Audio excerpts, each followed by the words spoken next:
3, 2, 1. Surprise! Woo!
Dato, thank you so much for making time to be with us today.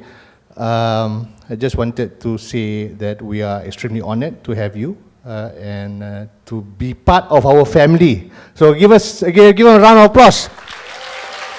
Dato, actually, thank you as well from me. Yeah. And also, I feel so honored to be with everyone today. I hope you guys are doing well. And I'm so proud, to be part of this huge family. Thank you, Dato. Thank you. So today marks, a milestone for us as you're now part of our family. What was your first recollection or experience with 100 Plus? So you already a user of 100 Plus before? Of course, Dato, because I'm a very active kid, since young, always doing play sports and everything. So since the beginning of my life, always consume 100 Plus, and it's already like part of my life. Wow. So a perfect fit for 100 Plus, right? So Dato, if you could share with us a bit, how did you start your journey in cycling? Okay, actually, like as I mentioned before, I was a very active kid, and I participated in a lot of sports in school, football, hockey, also doing some dancing sport when I was young. But everything started when I saw my elder brother. He's the one who first started doing cycling. But at that time, we were doing mountain biking lah. Because in our kampung, Dungun tak ada velodrome. And we also couldn't afford to buy the expensive road bike. So we started with mountain bike. So from there, I first joined with the local small club in Dungun. Just with whatever we got, we cycle. And then I went to KL for some tournaments. And some of the local coaches at the time, they saw my talent.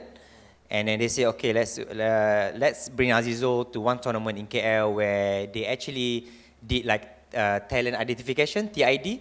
and they saw my potential, and there's one that development junior coach, which is a Russian that time. So this Russian coach saw like, oh, this young kid, even though he's small, but I can see that he can pedal very fast. And then from there, they selected me to be in a sports school. And when I joined the sports school program, there's no more mountain bike. It's just road cycling and also track cycling. So I focus on both. And up until my senior time, after 18 years old, then I have to choose which direction I want to go, road cycling or track. Because I'm good at both, but I think because my passion in speed, I want to go fast, I want to go like more excitement sort of racing, and that's why I choose track cycling, and here I am now. Deservingly so. Dato', your career has been, how shall I say, well documented, right? The challenges that you have faced. I've seen in the video just now that, where was that yang you jatuh di velodrome tu? Manchester, 2011. And yes, I remember vividly in the news, kayu stuck into his thigh, right? And you got up, and it was amazing. Also, for those who didn't know, Dato Azizul last year had a major heart operation, right? So we were discussing about, I'm a heart patient myself, so we were discussing about symptoms and whatnot, but it's not so much of a heart attack, but a deformed valve. The artery. The artery, yeah, sorry. It's by birth Yeah. defect. So he took a year to rest, and he came back this year, and he won in Hong Kong. And last week, he won 2 gold medals in the Asian Championship in Nilai. Yeah.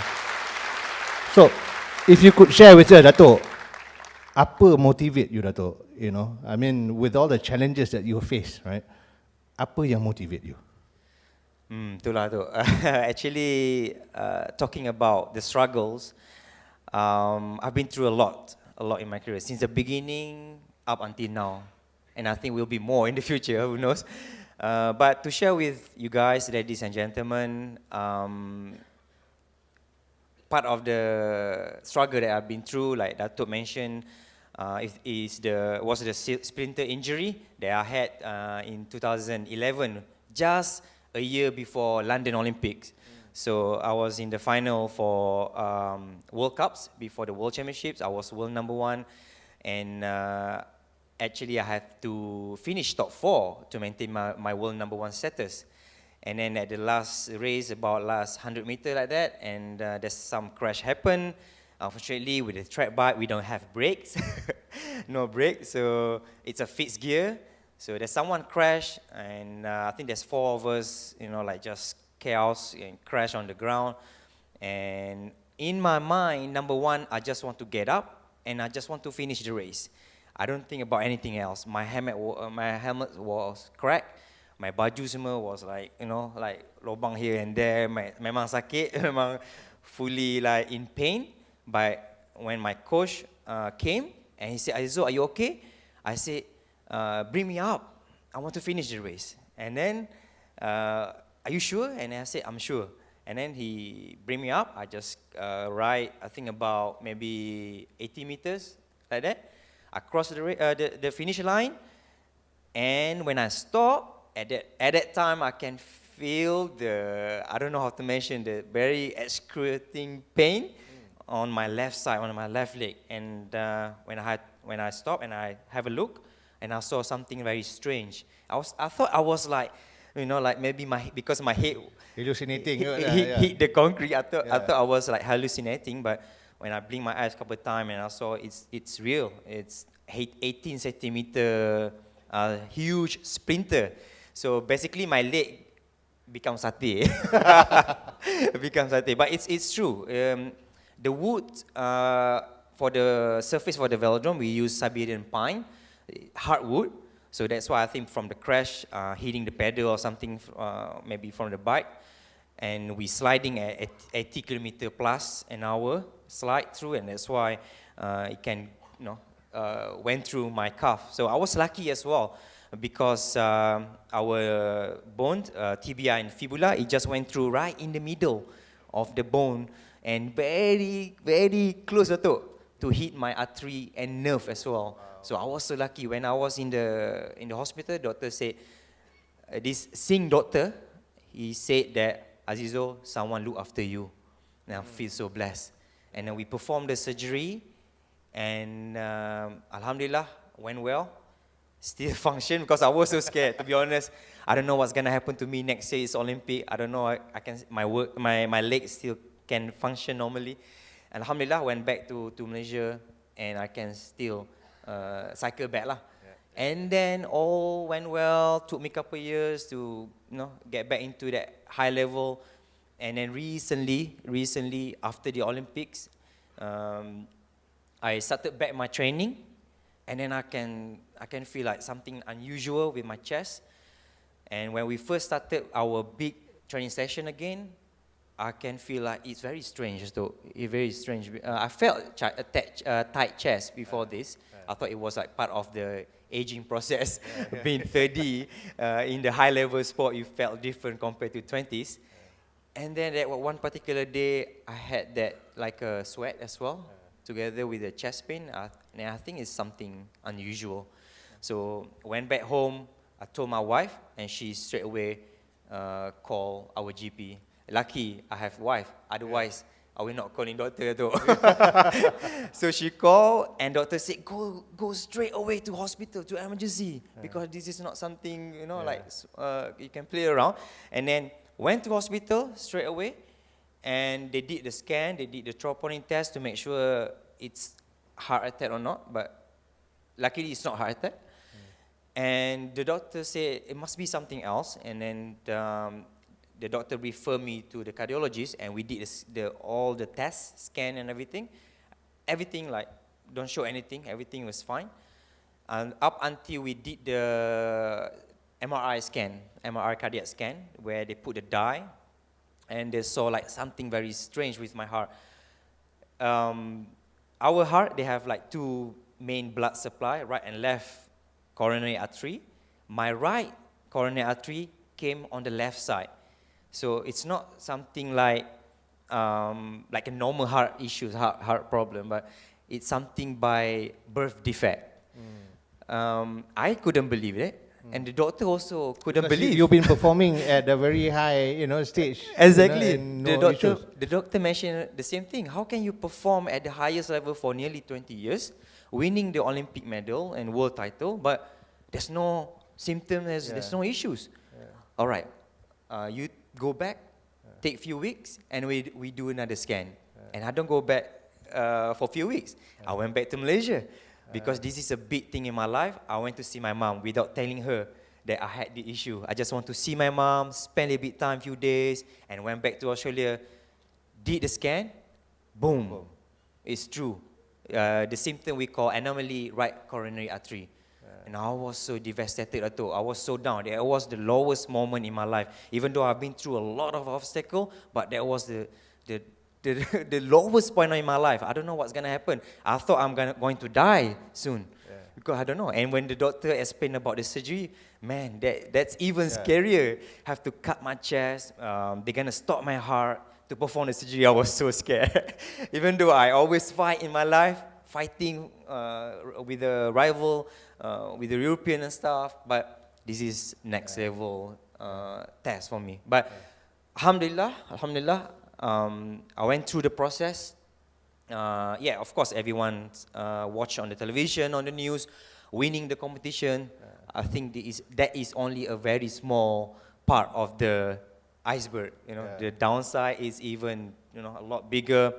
To recover from the heart surgery also not easy. 1 year, I need to take off from competition. I need to learn to start walking. So imagine that I was so active. I can lift nearly 200 kilogram squat, deadlift 200. Always like jumping here, jumping there with the muscle mass, powerful athletes. And then suddenly I couldn't even walk. I have to learn, start walking again, take step, and then from there learn how to run, and then from there I can start cycle again. But it's not an easy process. But for me, I have to challenge myself. I don't want just to stay there and just stop, quit cycling. Because for me, I want to be known when people remember about Azizul. I want to be known as someone that is never give up. Right. My fighting spirit is at another level, and that's why I keep fighting. Yeah. I want to make a comeback, and I'm here today, Dato. All right. Yeah. Thank you. Very, very inspiring. So the key takeaway is never give up. Never give up. And I think if you look at Dato Azizul, has gone through so many challenges in his life, but the attitude that he has, the positivity that he has. Also, last one, Dato. Obviously, your success. I mean, you were surrounded by your team members, right? How important are your team members to you? I think it's extremely important. I'm not going to be able to be here. I cannot become a world champion, Olympic medalist without the support from my team.